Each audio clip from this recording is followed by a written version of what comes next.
It's all a blur now. It's hard to believe just how far off the grid we went. How much we saw. How much we shared. 39 of us.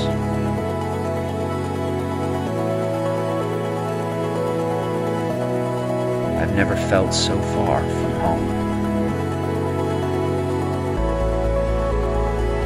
I know I wasn't the only one. I just never expected to find what we did.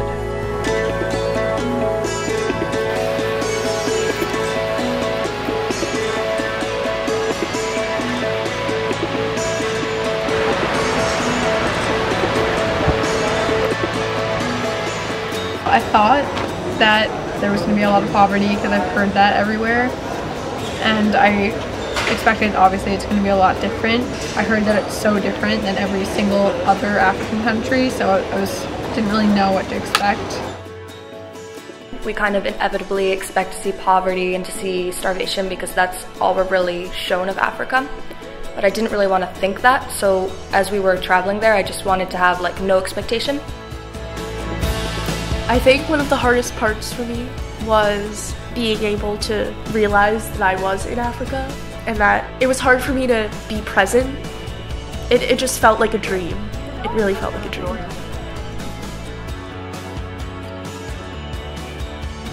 Before we went, I always knew that I would definitely be taken out of my comfort zone, and I didn't expect it to be, or expect it to happen the way it did.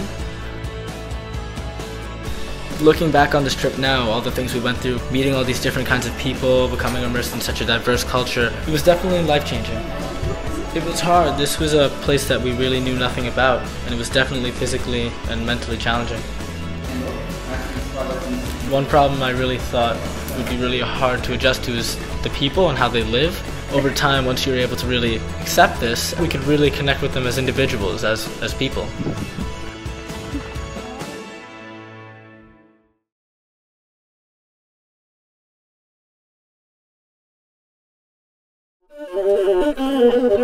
What people know about Ethiopia is about famine and drought, That's what was televised on BBC and other world media, But people's image nowadays is changing. Their profile about Ethiopia is changing. That's a good thing. So there are more and more people coming to visit Ethiopia. What struck me about the tourism in Ethiopia was the infancy of the industry itself. I think it was difficult for them because we traveled in such a large group. At times the people were super open, at times they weren't, and I think that was part of it being a really young industry. Tourism is very nice in my perception. It's easy systematic of diplomacy. It's easy promotion kind through tourism, different community culture, way of life, and their customs can be promoted in tourism. And also the communication, people to people, is very easy. But it needs a good management, organizing it. There has to be something to be told for tourists, what to do and what not to do. When we went to one of the small villages, we met up with a group of children. What struck me was when we were walking back to our lodge, the kids stopped to show us where they got their water from.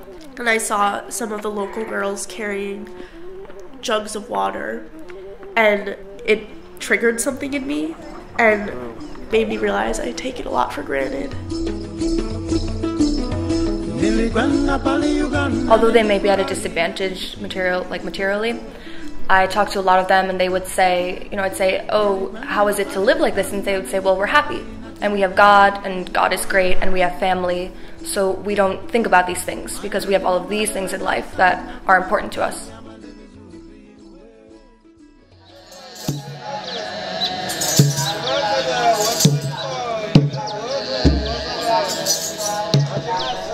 To this day, Ethiopia's spirituality and faith continue to dominate self-perception and identity as a unified Ethiopian people.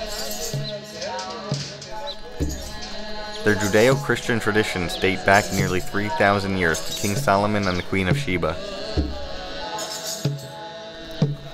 They are a proud and unconquered people who resisted colonization time and time again. Their faith is literally carved into the landscape.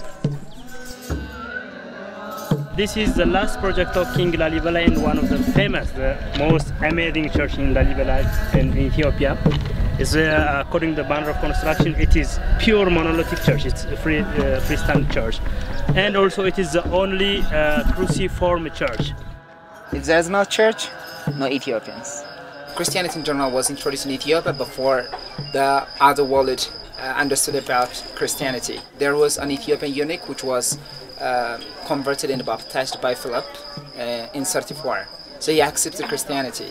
So since then, until Emperor Haile Selassie, Orthodox Christianity was a state religion. We've been following this religion since the 4th century. So we have been still following our original Christianity. Now we believe that Orthodox Christianity is a direct religion. It's not something created by people. We believe that's created by God. So it comes from the sky, that's what we believe in.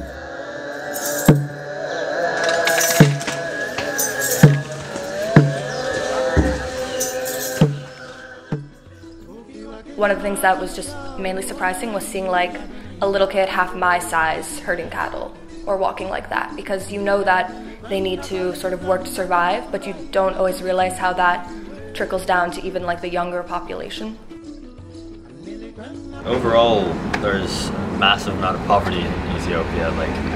Like maybe one or two of the villages we actually went to had anything near like a car or anything we would take for granted here in the US. In northern Ethiopia, one can experience a unified Ethiopian Orthodox Church, pillared by the rock-hewn churches at Lalibela. In the south, one can experience the diversity of tradition within a single marketplace. From different types of jewelry to different types of dance, southern Ethiopia is rich in ancient tradition.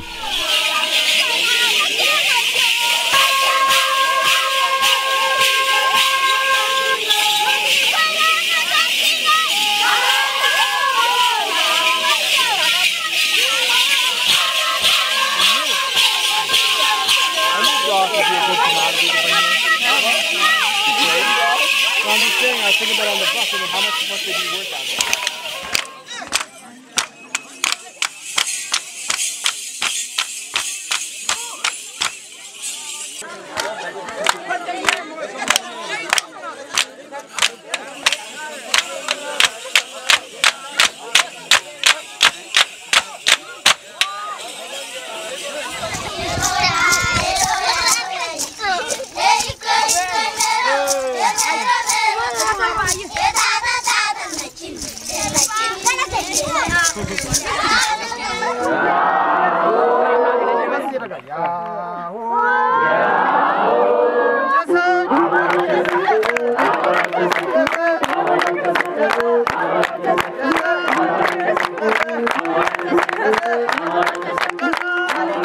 When I was expecting what we were gonna see in Ethiopia, I didn't know how joyous and happy the people would be, and each person we met was so smiling and just beaming, and I could feel the joy in the air, and whenever they danced, it was like time had stopped and nothing else mattered.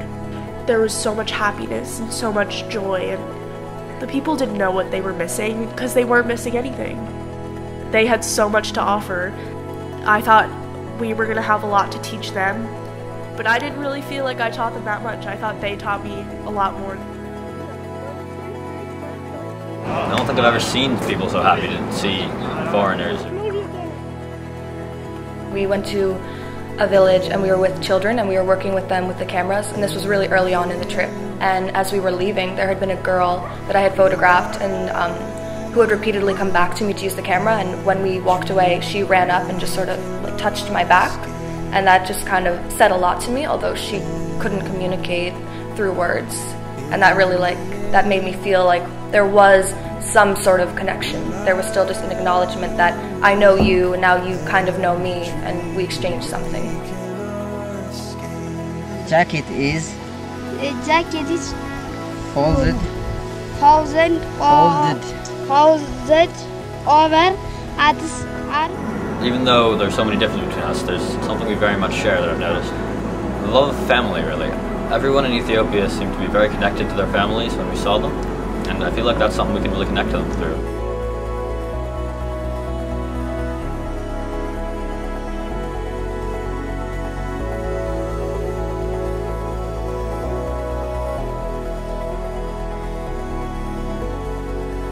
One of the things that struck me was the constant challenges that we faced as a group and as individuals, and how I think we all walked away with a real feeling of achievement and a better understanding of ourselves and others through the travel experience.